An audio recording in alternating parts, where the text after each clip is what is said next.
was pretty. That's what happens when you power it off and back on. See? That's my Apple startup noise.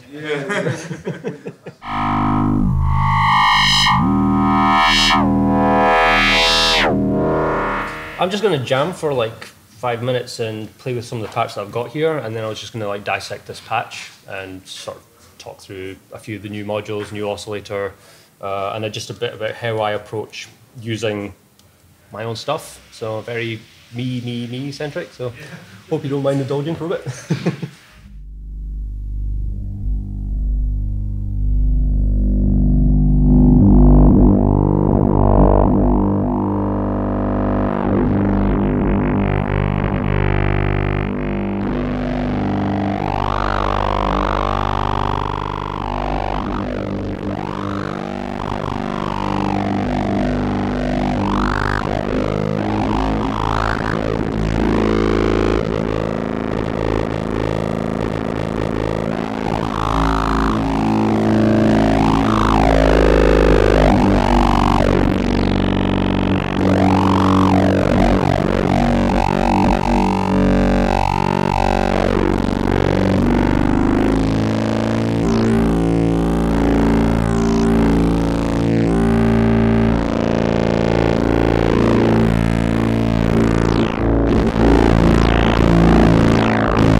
A bit of a mix.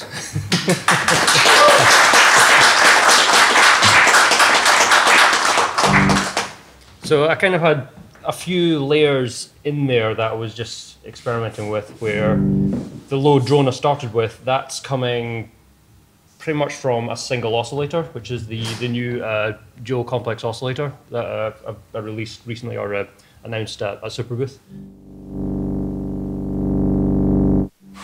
I'm using it with the Scion module, which is co-creation between myself and Kian. So this is the one, I don't know if anyone's familiar with a company called Data Garden, who make a device called the MIDI Sprout. So this is a device that you connect to plants or anything organic, and it uses that as like, your variance and resistance, capacitance to generate random MIDI notes. So this module is using that same engine, but built into a Eurorack module with 4 CV outs and gate outs, some quantization built in, so you can use it to control pitch. I'm basically using it as 3 variable voltages in this case, which are affecting the symmetry of the wavefolder voices of the CSL.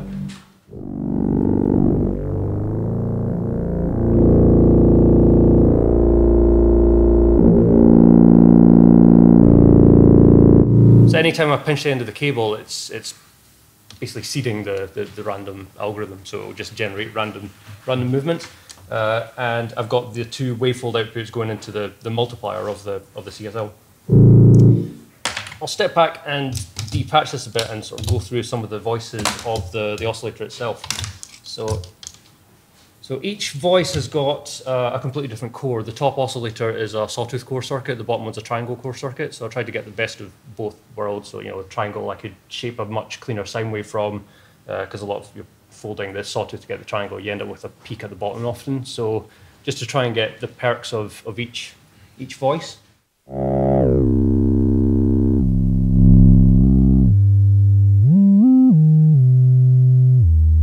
Between the 2 voices, there are sine waves from each oscillator, triangle waves.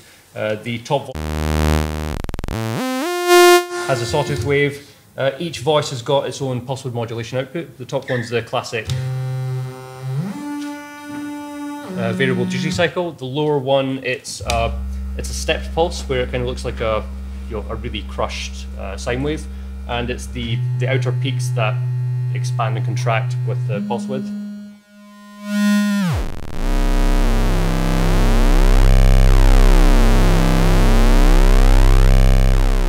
So I found I had a much softer sound than the classic single duty cycle square wave. Is that the wave that looks like a pyramid or a really badly big pyramid? Exactly, yeah. It's the weird one. I think Ben covered that on the.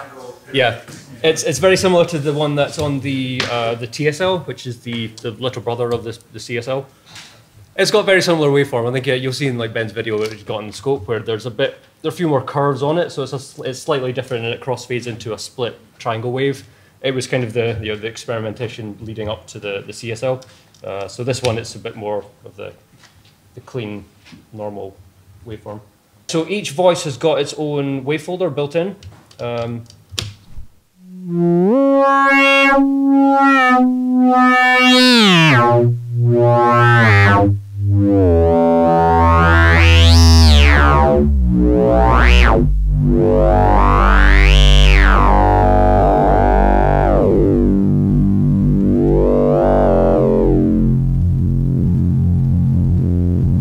And quite similar to one of my previous oscillators, the Tona, which has got a wavefolder again, which cool. So it's an AC coupled circuit where the folds will happen exactly in the same way on each peak.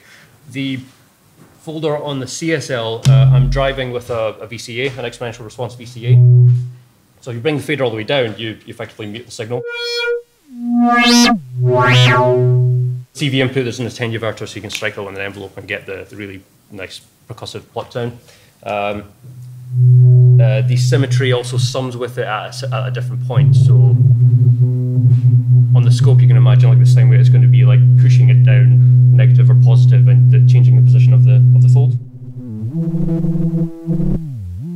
And that happens on both oscillators have got the exact same wavefolder circuit on it. So 2 final outputs on this. For cross-modulation on the module, I have the sine waves normalized to the opposite module's FM input, which can be set to linear or exponential, and then they each go to 2 different points on the wavefolder circuits. So I could sum the lower sine wave oscillator, enable this. So now if I mute the wavefolder control on the top oscillator, bring up my index control, which I've now got enabled. I now have the sine wave from the lower oscillator through an internal VCA going into the top oscillator's wavefolder, and this could happen the other way around as well, so I could have both sine waves go into the lower oscillator's wavefolder. So now combining the two, if I use very different frequency ranges, let's set the lower one high.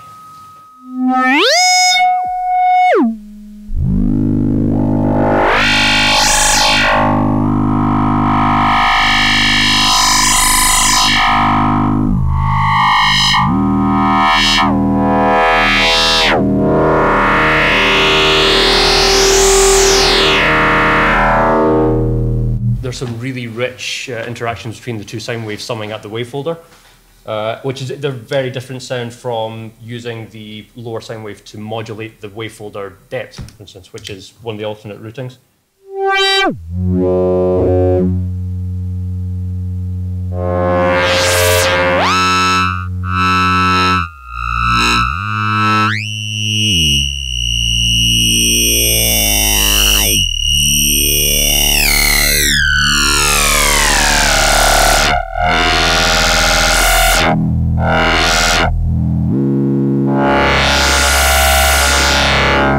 So that's modulating the depth of the lower at audio rate interacting with the wavefolder, and that can happen simultaneously to summing with the symmetry.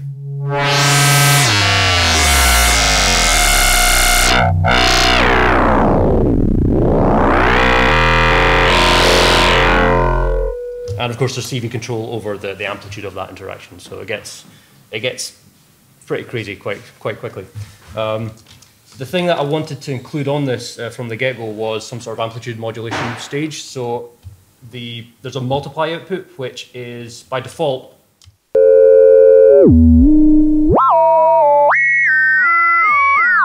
gives you full 4-quadrant ring modulation between the 2 sine waves.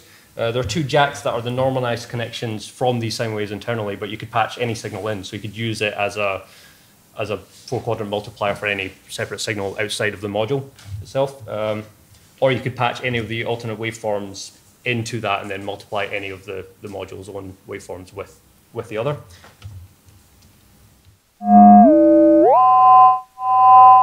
There's a depth control for that, so you can mute it, or you could even just use a DC signal into the opposite, and then you've got an internal VCA over the opposite sine wave, just sending an envelope. You're just going to be hearing whatever opposite oscillator is being multiplied with.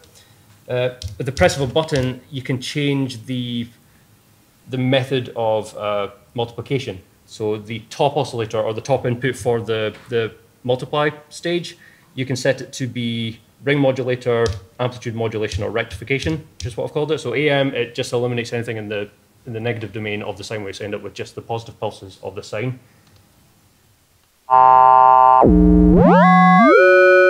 And then once more, and you rectify the negative, so you end up with a double pulse on the top.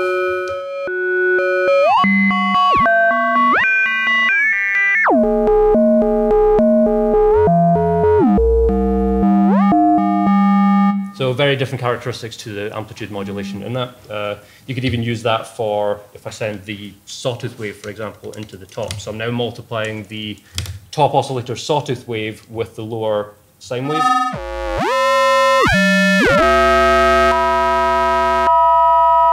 There's a much more dramatic difference going to AM and then to rectification. So rectification is pulling up the lower curve, so you end up with a positive triangle wave.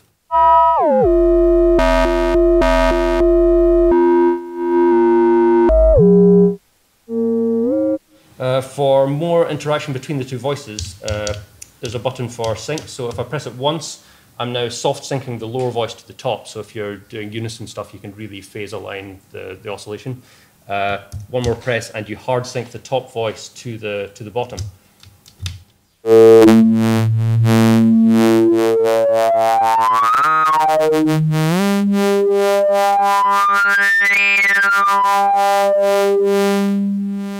And that sync signal is coming from the square wave output of the lower voice, which has two octave layers you can go down. So you can run it at the original frequency 1 octave below or 2 octaves below. Press a button, I can choose what octave I'm syncing the two oscillators between.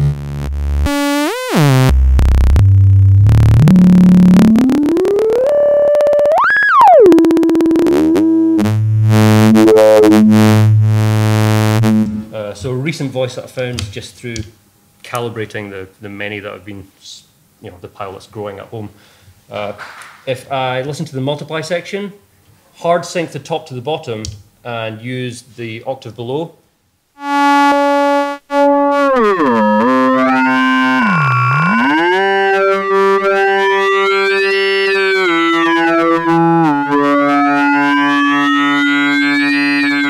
You get the softness of all the formats, so you get a really nice soft vocal quality compared to using like FM over a filter. I think it's a very different character.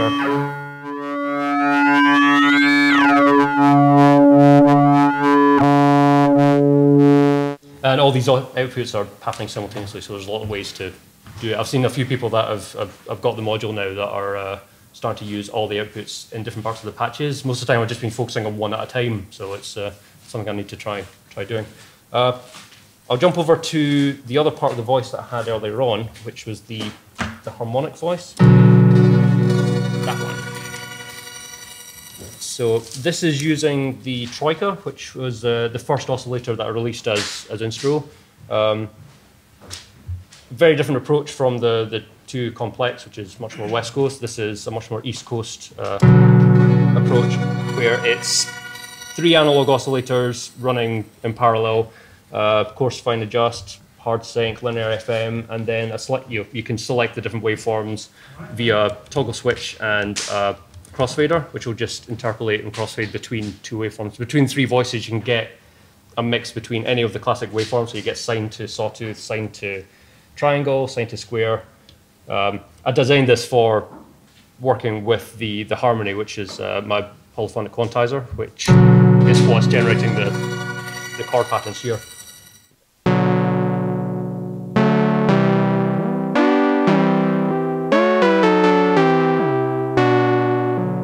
So what the Harmonaig does, you can run it as a quantizer, where I could send random voltage to it, select what notes I want.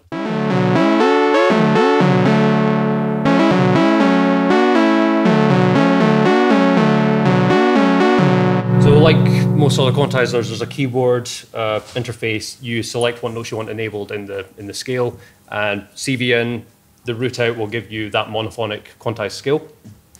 There are 3 additional outputs, so there's the root, 3rd, 5th, and 7th.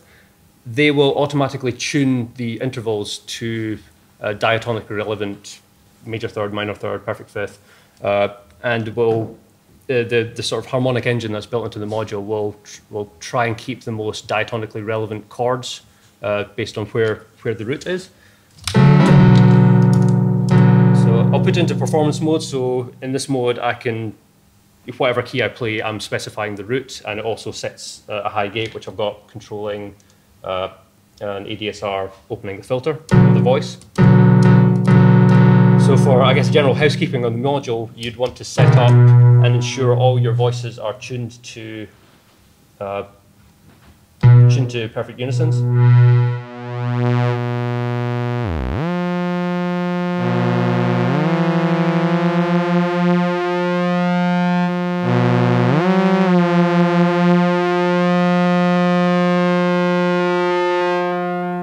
There's a mode in the Harmonaig where it will set all the outputs to follow the exact same voltage. You can jump up and down in octaves to get the range that you want to make sure you've got all the tuning in unison. I'll set this to standard major scale. So now as I play up the keyboard, the normal voice would be just a C major scale, but every degree of that, as I bring in the other tones, I'm getting major third, minor third, major third. So it's keeping it relevant to C major in this case. Bring up the third voice. and I've got diatonic triads over the scale. There are two CV controllable parameters on the harmony itself where I can control the chords inversion. So root inversion would be root, in this case, C, E, G. First inversion, I'm jumping up each voice at a time. So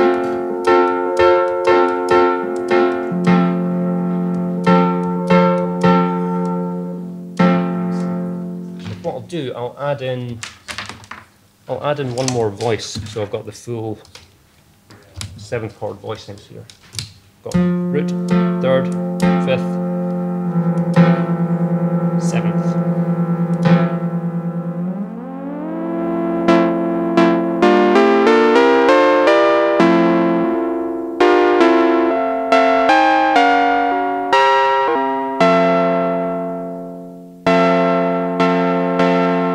So what the chord voicing does, it controls the spread of the voices. All the way down within closed position, all the notes are within 1 octave span if the oscillators are tuned to the same unison. Each step up, it just spreads them out a bit, so you get a bit more space in between them. So this is going into more typical guitar or piano voicings. I've got them labeled on here as drop 2, drop 3, and open voicing. If anyone's a guitar player, drop 2, that's if you've got your standard like bar chord, like C major chord or C major 7th chord. Drop 3 is when you've got the bass and the E string.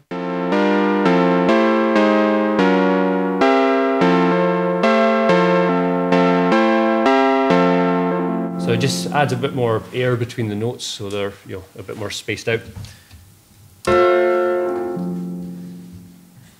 What I did for so if imagine we're in a C major scale where you play all the white notes on a keyboard, where each note in the scale has its own related chord voicing. In every scale, there's going to be certain notes. In this, in C major, you'd have all the black keys, which would not be diatonic to the main scale. For every non-diatonic tone, I went and chose what I thought fitted best as the most musically relevant chord voicing. So now if I play chromatically, so if I just jump down my root chromatically,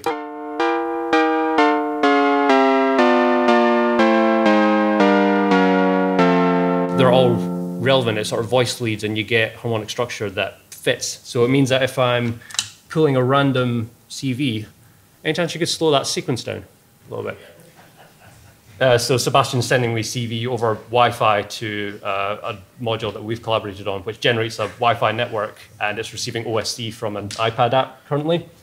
So I'm going to patch that in as my main CV source into the harmony.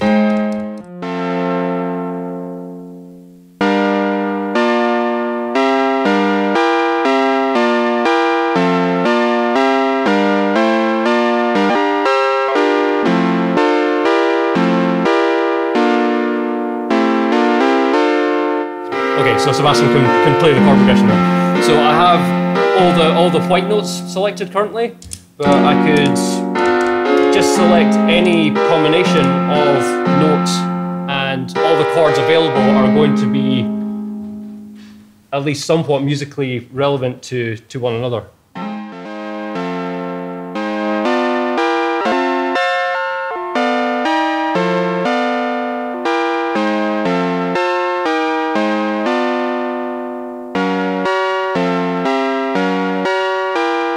So I kind of designed this quantizer to do most of the heavy lifting, so you can improvise and patch the way you would a monophonic voice playing a bass line, but in this case you bring in the other voices and you've got musically relevant notes that expand the harmony and the chord structures. So far this is just stuck in major scale, but for anyone that's familiar with the musical mode system, where you have different starting points of the same scale, you end up with completely different harmonic structures. So you'd have your natural minor scale, which would typically you'd play all the white notes starting from A, going up an A minor scale. If I jump to that, it basically takes that new pattern or scale and moves it down as if you're starting on C. So it would be a C minor scale.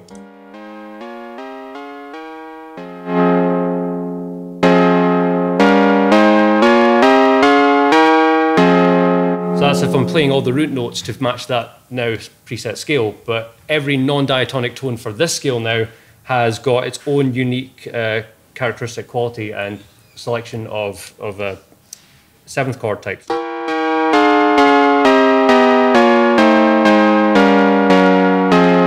On a minor scale, it's a lot darker, of course. We could go to a different mode, Lydian, for instance, which is basically a major scale but with a sharpened tone. So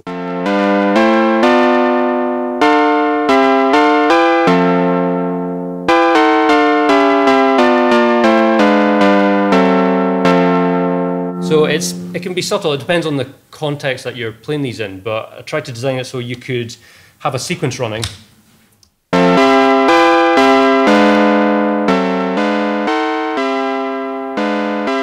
At the press of a button, I could addition an entirely different harmonic structure, so you don't need to know what scale or mode the module's in. You can just try different combinations and see what fits. So it's a way to explore like music harmony, more traditional like harmonic structures for in a modular context.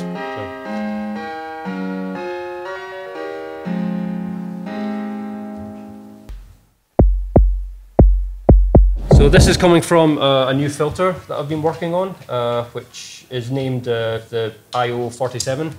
So this filter is actually based on the ARP 2500's 1047 resonator filter module. I got a chance last year, which was amazing. I was over in Boston visiting friends and visiting the college I studied at, and it turned out one of my lecturers from there is an old family friend with Pearlman himself, who's currently living in assisted living care up just north of Boston. But I got a chance to go out and meet him and just talk circuits, so which was amazing. I mean, like he sort of like dropped off because ARP just sort of made some choices that didn't go well business-wise and didn't stick around like Moog or I think everyone's asking when the 3700s or 2700s are coming out, but he's still designing stuff, just sort of working with other developers and just seeding ideas. But yeah, that was awesome being able to sit and just talk module designs. So that was inspiration to sort of look at some of the schematics that are all public domain from the service manuals. So this guy is based on the resonator filter. I tried to keep it as close as I could. So the VCAs, the gain cells on it, they're discrete. I didn't go for the an integrated circuit version. So spent some time experimenting with values based on the schematics using modern match pair transistors and stuff, and very, very happy with the results so far. So this module is coming soon. We're sort of building the first batches as fast as we can, being manual pick and place machines.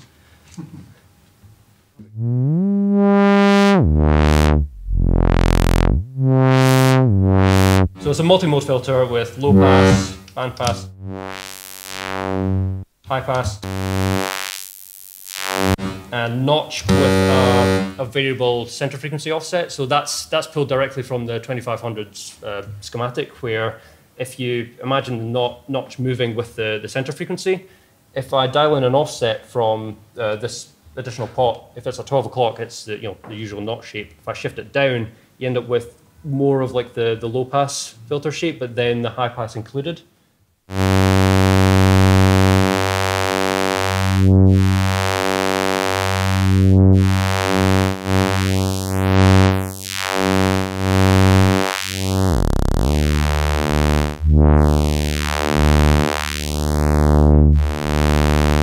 So you get a lot of like phasing type qualities over the sound as well. There's CV control over that parameter, which having LFOs over that versus the center frequency, you get a lot of interesting phasing tones. CVable resonance, by default, if the module is patched in with no input, it doesn't self-oscillate until you kick in a feedback switch.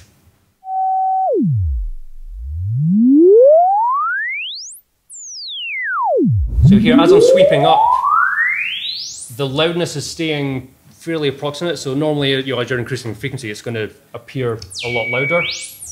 So the amplitude does roll off as you go up. That's due to the, I've got a small module called the TAN-H, which is like a limiter wave shaper, which would take a sawtooth wave and sort of curve it into a bit of an S-bend. It was Sebastian actually who suggested that as an option, because he uses Max MSP and PD, and there's a TAN-H module object in that, which you can take a ramp and it will limit it. So it's kind of used as a limiter on feedback circuits, things like that. So I've got one of those, an analog equivalent of that shaper built into the feedback, which just I found helped stabilize the resonance. But it has that effect where it does roll off the amplitude as the frequency increases. But if I cut the self-oscillation, put sawtooth wave into it again,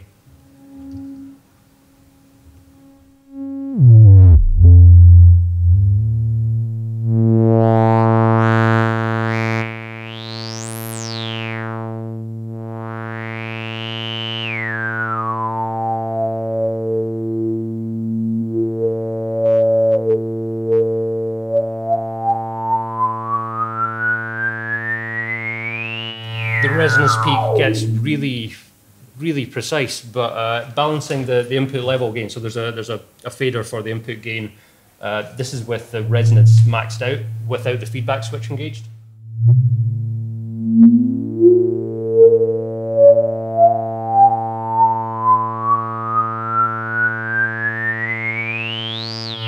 So it's a really strong resonance peak going through it, but it doesn't. I found it doesn't really blow up as much as previous filter designs that I've found. But yeah, so I was using, back on topic, I was using that module as my kick drum. So there's a strike input, which I think is on the original circuit as well. Like they had a percussion input. So that's just directly into a certain point that causes the resonance to ring out.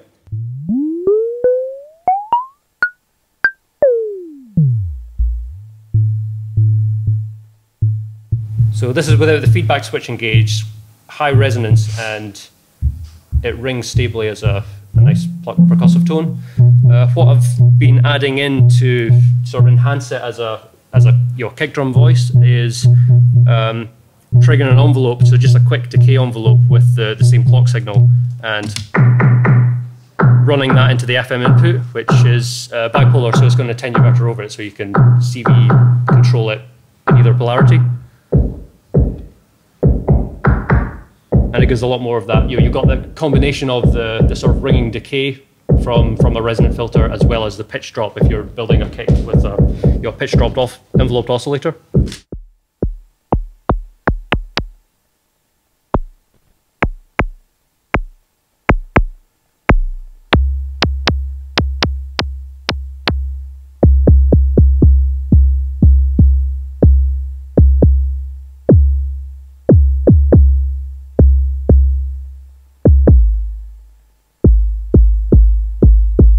So since experimenting with this patch and finding the sweet spots, I've been inspired. So I think I'm going to optimize this circuit and build it into its own purpose-built like kick module, like maybe add in a limiter on the output.